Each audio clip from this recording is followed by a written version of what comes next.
맥스 루카이도의 목마름 두 번째, 깊어져가는 하나님의 은혜. 터벅터벅 탕자의 발걸음은 무거웠습니다. 몸에서 풍겨나오는 돼지 똥 냄새 때문에 행인들은 코를 잡고 돌아서지만 정작 본인은 아무 감각이 없습니다. 고개를 푹 쳐박고 땅만 쳐다보면서 아버지 앞에 섰을 때 해야 할 말을 되낼 뿐입니다. 아버지, 제가 하나님 아버지 앞에서 큰 죄를 지었습니다. 저는 아들이라고 불릴 자격이 없는 놈입니다. 같은 말을 벌써 몇 차례나 거듭하고 있는지 모릅니다. 무슨 말을 덧붙여야 할까? 아니면 빼는 게 좋을까? 이도저도 소용없는지도 몰라.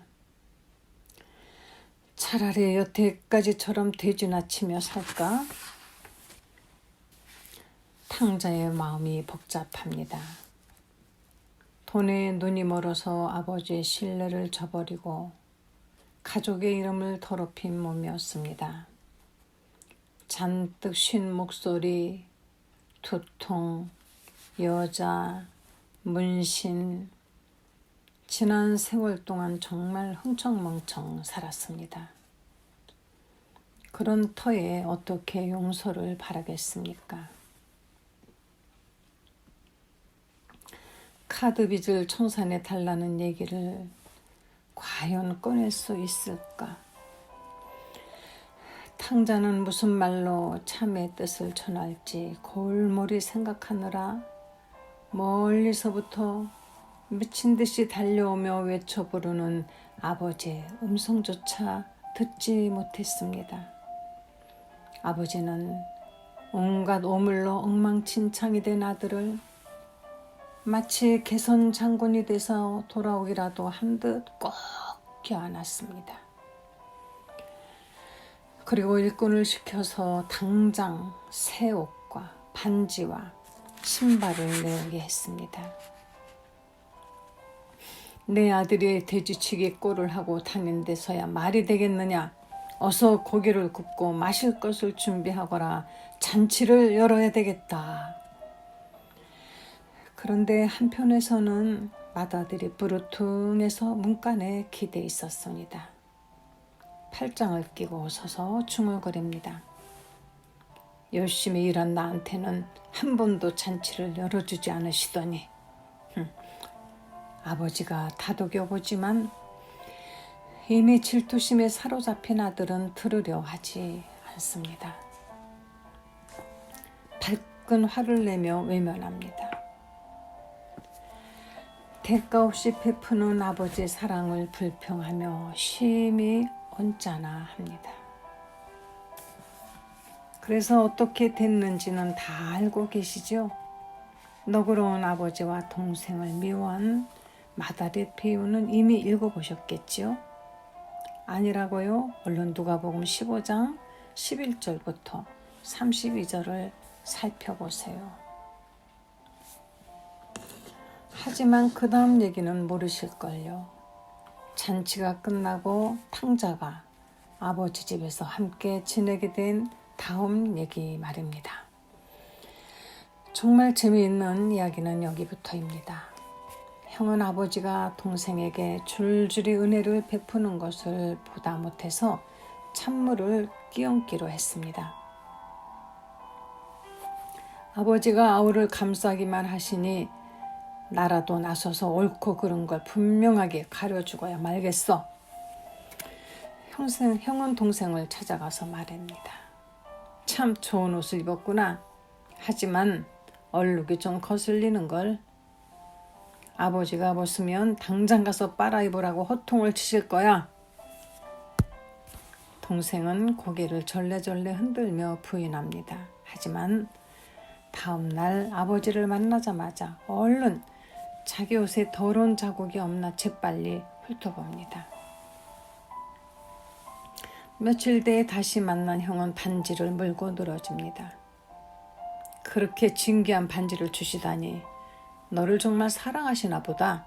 그런데 왜 엄지가 아니라 다른 손가락에 꼈니? 아버지는 엄지손가락에 끼우라고 주셨을 텐데. 엄지손가락이라고? 처음 듣는 얘긴데 꼭 말을 해야 하니? 그런 건 이심전심으로 아는 거야.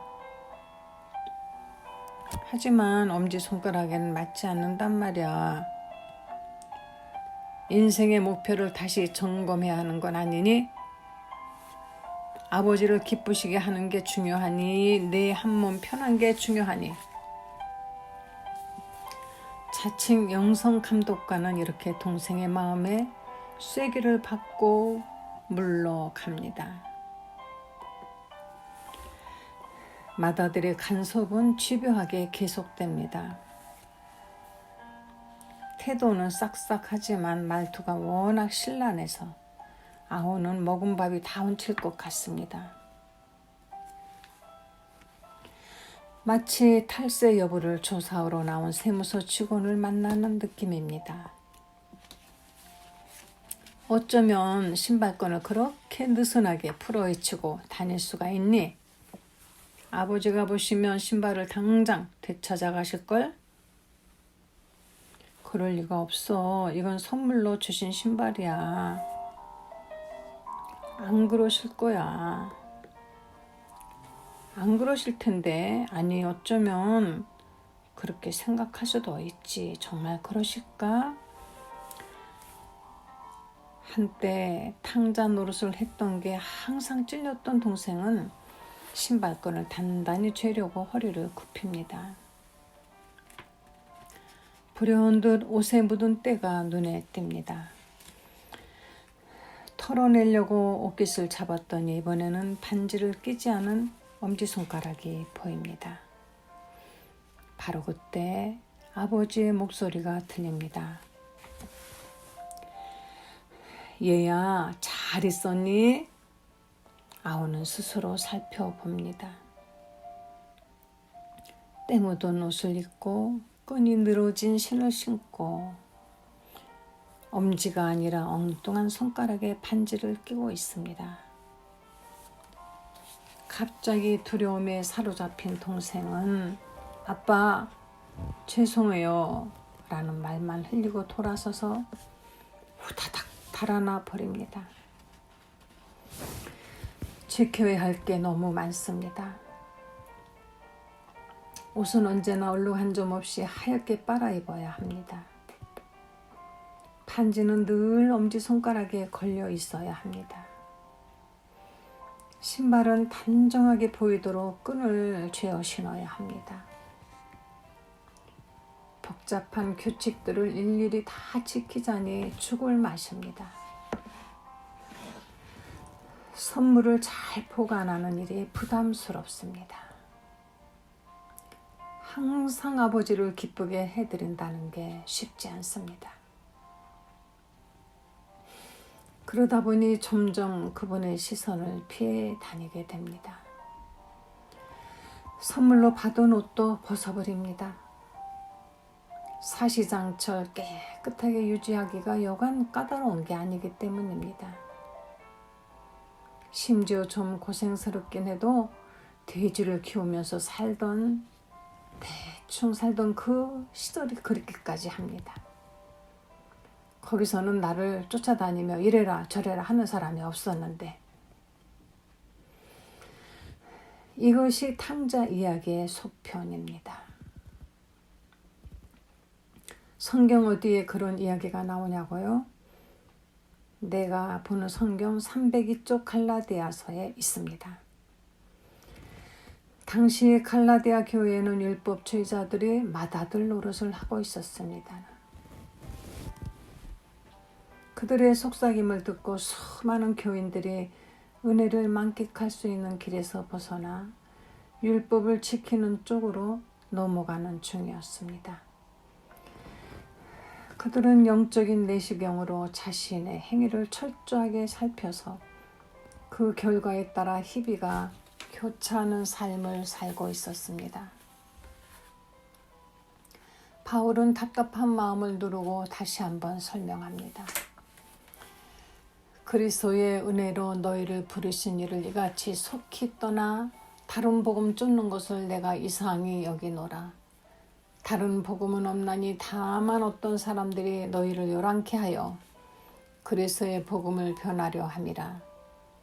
사람이 의롭게 되는 것은 율법의 행위에서 난 것이 아니요 오직 예수 그리스도를 믿음으로 말미암는 줄 아는 거로 우리도 그리스도 예수를 믿나니 이는 우리가 율법의 행위에서 아니고 그리스도를 믿음으로써 의롭다 함을 얻으려 함이라. 율법의 행위로서는 의롭다 함을 얻을 육체가 없느니라.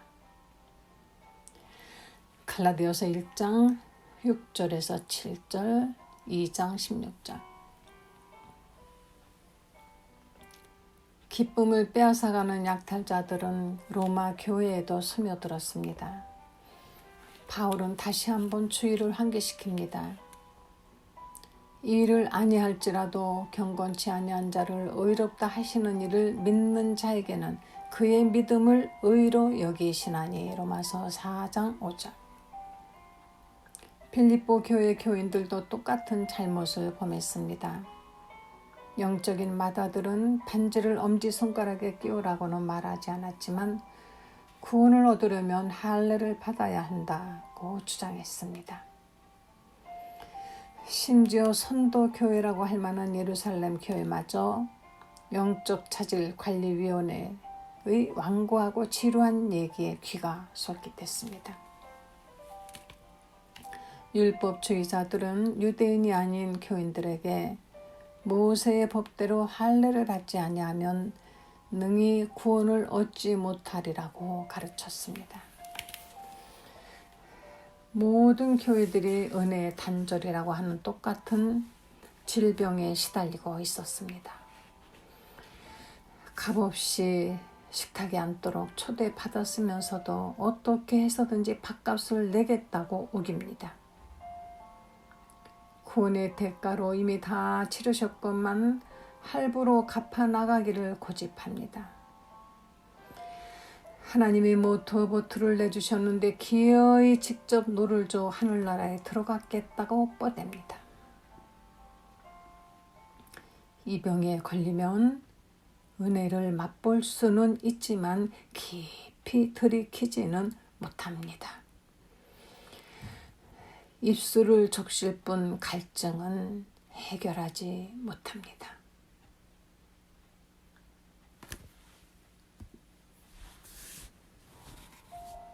마시지 말 것, 한 모금 먹는 건 상관없으나 목구멍으로 넘기는 행위는 엄격히 금지되어 있음.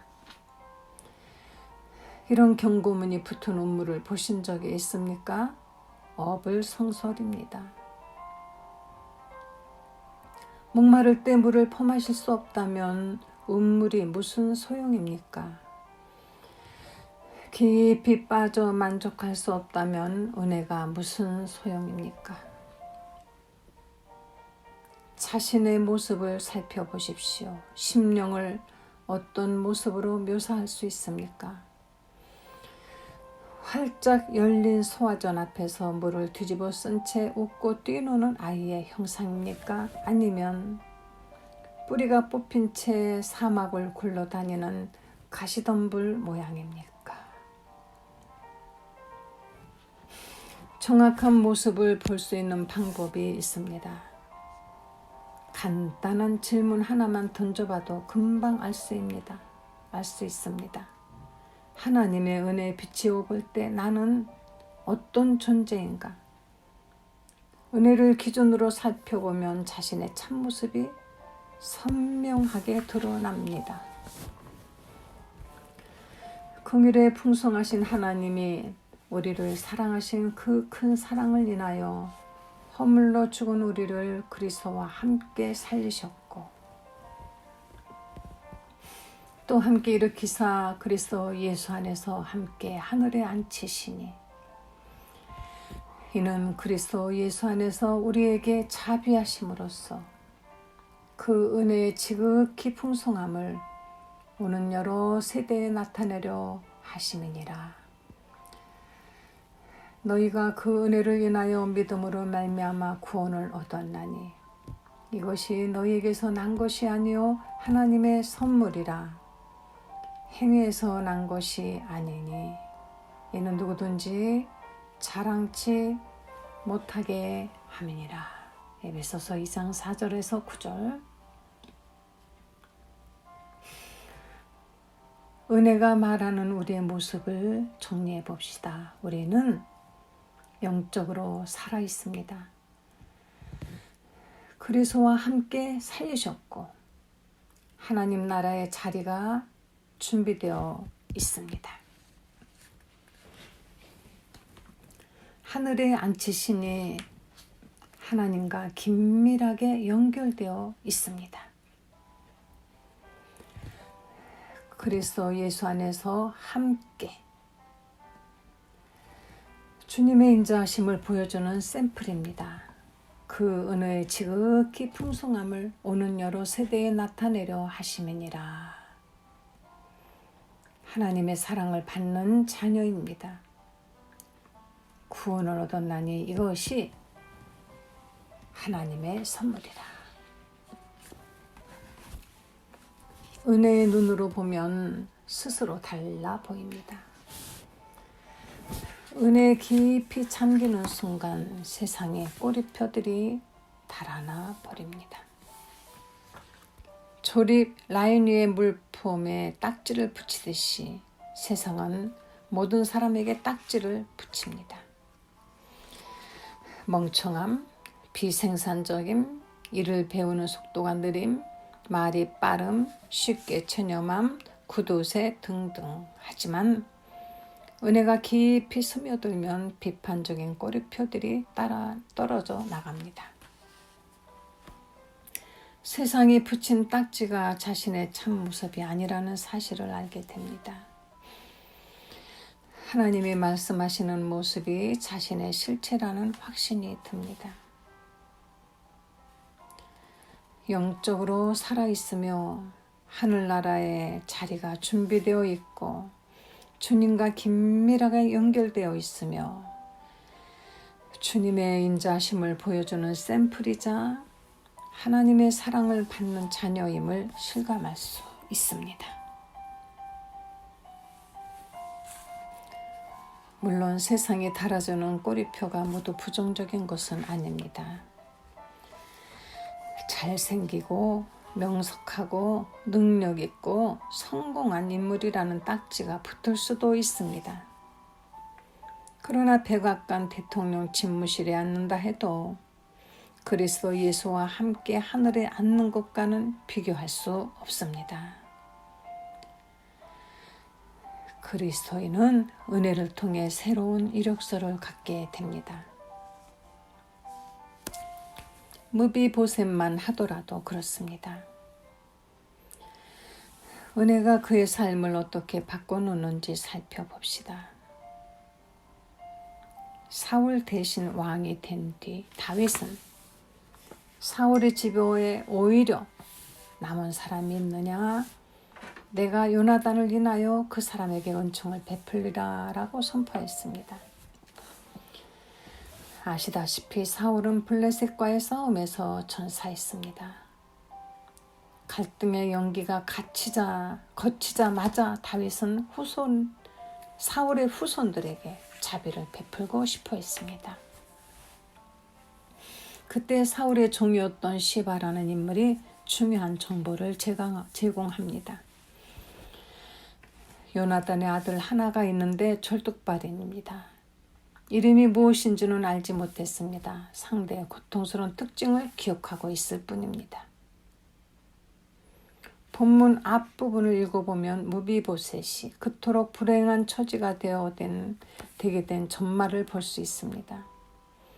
사울이 아들과 함께 전장에서 죽었다는 소식이 날아들자 요나단의 집에서 일하던 유모는 5살짜리 사내 아이를 안고 몸을 피했습니다.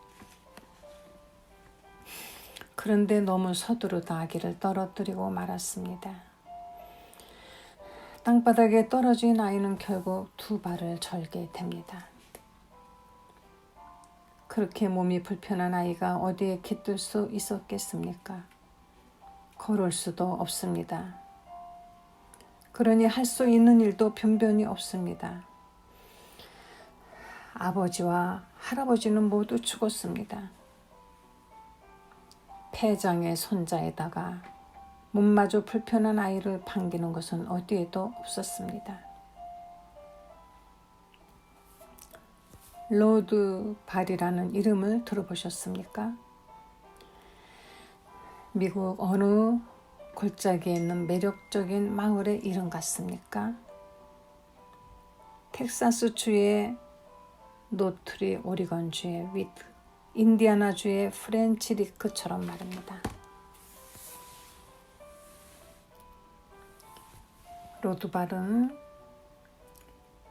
이스라엘의 궁벽한 마을 이름입니다. 무비보셋에게는 딱 알맞은 곳이라고 할 수 있습니다. 지난날의 용화는 다 사라졌습니다. 봉투가 터지는 바람에 흙바닥에 굴러 떨어진 참의 신세가 됐습니다. 얼마나 낮아져 보셨습니까?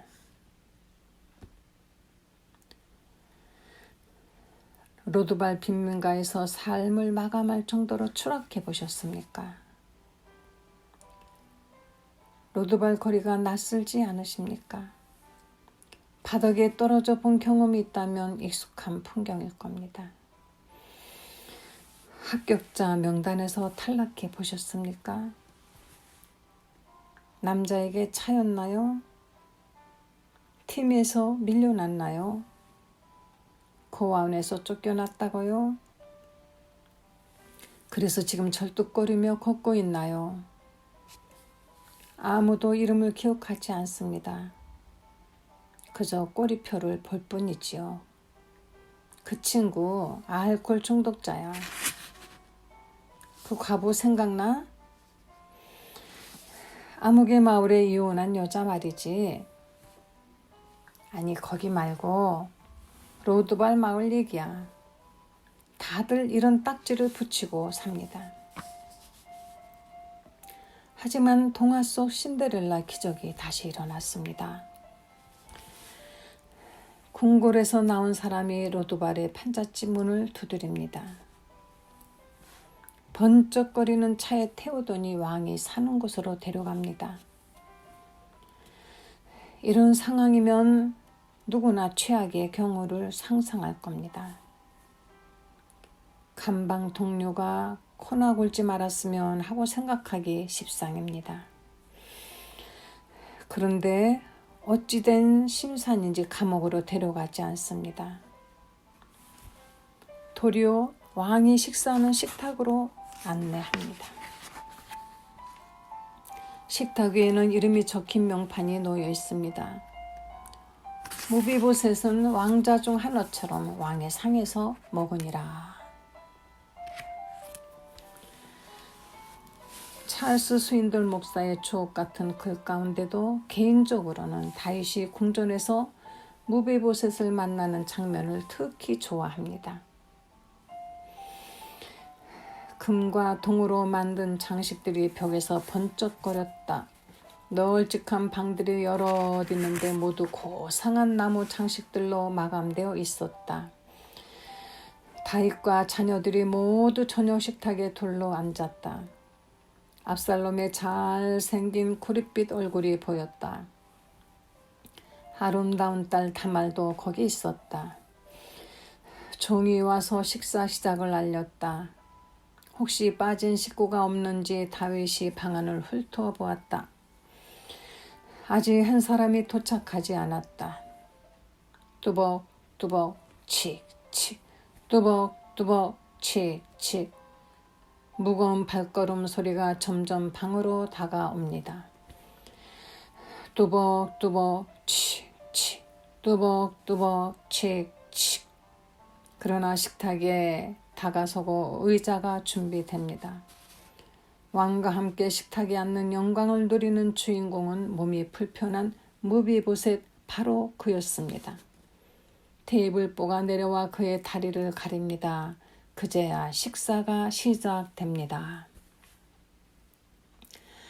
무비보셋은 로두발에서 궁궐로, 미천한 자에서 존귀한 자로, 앞날을 가늠할 수 없는 처지에서 왕의 식탁에 앉는 영광으로 자리를 옮겨갔습니다.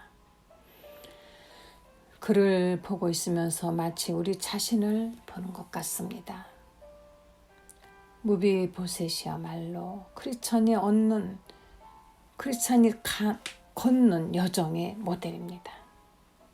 하나님은 로두발의 막다른 골목에서 우리를 끄집어내다가 주님의 식탁에 앉게 하셨습니다.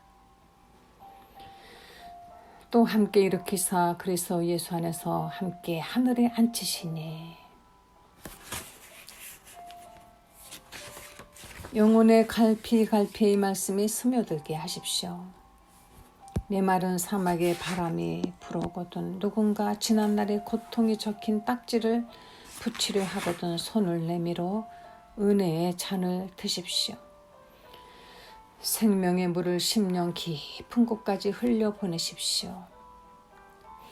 하나님은 온갖 요구를 다 채워드려야 비로소 기뻐하는 까다로운 부모가 아닙니다. 무척 사랑해 주시지만 한 번이라도 실망시키는 순간 관계가 깨져버리는 아저씨도 아닙니다. 사랑과는 비교할 수 없습니다. 하나님은 사람과 다릅니다. 바로 그분이 우리를 당신의 소유로 삼으셨습니다. 그렇다면 얘기는 끝난 겁니다. 더 말할 필요가 없습니다. 무비보셋이 에베소서 2장 10절을 읽었다고 상상해 봅시다. 로드발 시절에 누군가가 그에게 찾아가 이렇게 이야기해 준다고 생각해 보십시오. 이 친구야, 기죽을 것 없어. 물론 뛰어다니지 못하고 춤출 수 없다는 건 알아. 다른 애들이 신나게 공차할 때 창가에 꼼짝 못하고 서서 물끄러미 쳐다볼 수밖에 없겠지. 하지만 들어봐. 하나님이 성경에다 자네 얘기를 쓰셨어. 흥미진진한 드라마의 주인공으로 자네를 발탁시킨다는 거야. 한 3,000년 전쯤 지나보라고. 3,000년쯤 지나보라고. 자네는 21세기 독자들 사이에서 은혜의 상징으로 통할걸. 무비보셋이 그 말을 믿었을까요? 잘 모르겠습니다. 그러나 여러분은 믿으시기를 기도합니다. 크리스찬 한 사람 한 사람은 하나님의 걸작입니다. 하나님의 솜씨를 빛내는 작품이 되어 은혜의 화랑에 전시될 것입니다. 100여 년 전 일입니다. 스코틀랜드 바닷가 식당에 어부들이 둘러앉아서 물고기 잡아다 파는 얘기를 나누며 쉬고 있었습니다. 어느 어부가 그날 놓친 고기 얘기를 하면서 팔을 한껏 벌려보았습니다. 어부의 손이 때마침 곁을 지나던 종업원의 쟁반을 후려쳤습니다.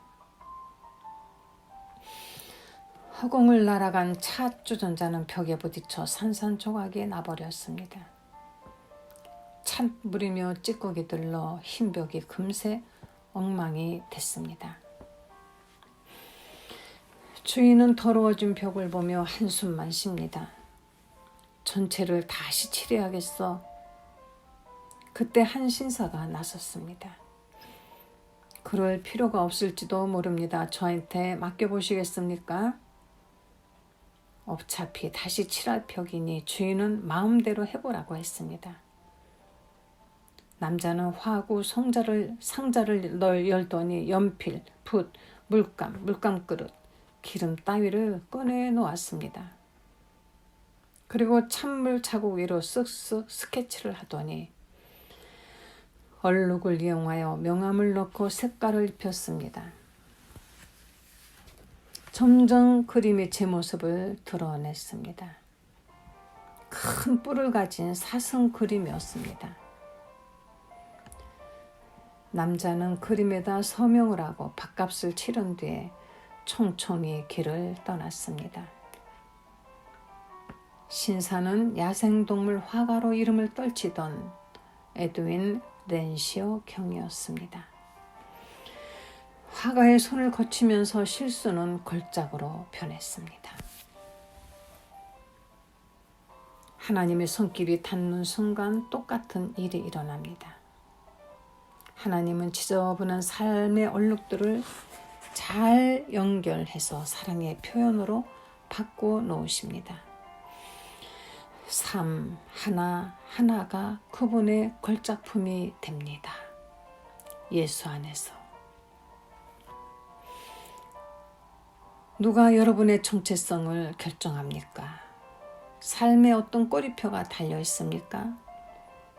바닥에 내동댕이 쳐진 상황이 기록되어 있습니까? 아니면 왕의 식탁에 앉은 모습인가요? 하나님의 역사를 믿고 받아들이십시오. 은혜의 운물에서 생수를 길어 한껏 들이마십시오. 은혜가 깊이 스며들수록 로도발의 풍경은 자동차 백미러 속에 한 점이 되어 사라져 갑니다. 어두운 날들로 당신을 기억하는 사람은 아무도 없습니다. 이제는 궁전에 머물기 때문입니다. 세상의 맏아들들이 시비를 걸어온다 해도 넉넉히 물리칠 수 있습니다. 쩔쩔